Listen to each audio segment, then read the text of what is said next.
નમસ્કાર મિત્રો, તમારું ફરીથી એકવાર સ્વાગત છે। મિત્રો, આપણી વાડીએ આજે ફુવારા ચાલુ છે, તો કેટલાક દ્રશ્યો બતાવીશ। પછી આપણે જે ચોળાફળીની રેસીપી છે તેના વિશે પણ વિડીયો બનાવ્યો છે।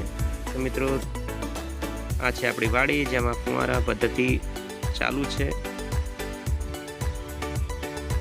મિત્રો, કેટલાક વ્યૂઝ બીજા પણ દેખાડીશ આપણા વાડીના કે જ્યાં અમે પશુપાલનનો વ્યવસાય પણ કરીએ છીએ। આ છે પશુઓને રહેવા માટે જે જગ્યા આવે છે તે।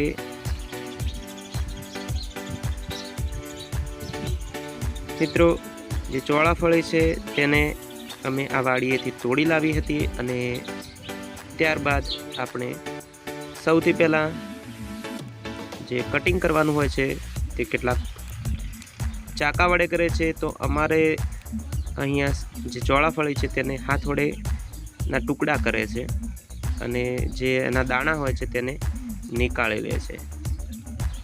તો મિત્રો, દાણા અને જે ચોળાફળી છે તેનું કટિંગ થઈ ચૂક્યું છે, તેને તમે જોઈ શકો છો। મિત્રો, આ રીતે અમે કટિંગ કરીએ છીએ। ઘણા લોકો આને ચાકા વડે પણ કાપે છે, તો એ પણ બરાબર છે। તો મિત્રો, કડાઈની અંદર સૌથી પહેલાં આપણે આ જે ચોળાફળી છે તેને ધોઈ લઈએ એક તાસની અંદર। તો ચોળાફળી બધી જ આપણે તેની અંદર નાખી દીધી। ત્યારબાદ એને બરાબર મસળીને ધોઈ લઈશું કે જેથી જેની ઉપર થોડી જે ધૂળ જમા હોય છે તે સાફ થઈ જાય। મિત્રો,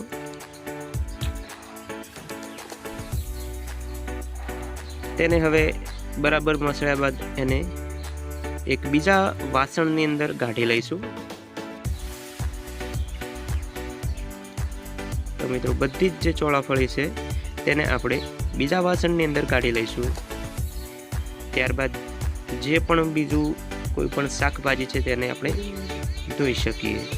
તો મિત્રો, બધી જ ચોળાફળીને કાઢ્યા બાદ આપણે મરચાંને પણ આ રીતે સરસ રીતે ધોઈ લઈશું। તો મિત્રો, બધા જ મરચાંનો આપણો ઉપયોગ નથી કરવાનો, માત્ર ને માત્ર 2 થી 4 મરચાંનો ઉપયોગ કરવાનો છે। ચોળાફળી બરાબર ધોવરાઈ ગયા બાદ તમે જોઈ શકો છો એકદમ ક્લીન અને ચોખ્ખી લાગી રહી છે। તો એક કડાઈની અંદર આપણે સૌથી પહેલાં તેલ લઈશું। અમે અહીંયા જે સરસોનું તેલ હોય છે તેનો ઉપયોગ કરી રહ્યા છીએ। તમારે જે બી તેલ ઉપયોગમાં આવતું હોય તે ઉપયોગ કરી શકો છો। મિત્રો, ત્યારબાદ ખાંડણીની અંદર લસણ અને જીરાની જે પેસ્ટ છે તેને આપણે બરાબર કૂટીશું। મિક્સરનો પણ અહીંયા ઉપયોગ તમે કરી શકો છો। મિત્રો, હું ખાંડણીનો ઉપયોગ કરું છું અને તેને બરાબર કૂટીને નાની કરી દઈશ। જે સરસોનું તેલ ગરમ થઈ રહ્યું હતું તેની અંદર હવે આ પેસ્ટને નાખી દઈશું ને બરાબર હલાવી દઈશું કે જેથી લસણ જે છે બરાબર પાકી જાય। બરાબર પાકી ગયા બાદ આપણે તેની અંદર મરચાં જે આપણે કટિંગ કર્યા હતા તેને નાખી દઈશું। અમે અહીંયા 2 થી 4 મરચાં જેવાનો ઉપયોગ કર્યો છે। જે મરચાં તીખા નથી, મોળા મરચાં છે। ત્યારબાદ જે બી આપણે ચોળાફળીને કટિંગ કરેલી ધોઈ હતી તેને આપણે હવે તપેલાની અંદર નાખી દઈશું અને બરાબર હલાવી દઈશું। તો મિત્રો, તેને બરાબર હલાવી દેવાનું છે અને ત્યારબાદ થોડી રાહ જોવાની છે। મિત્રો, બરાબર મિક્સ કરવાનું છે અને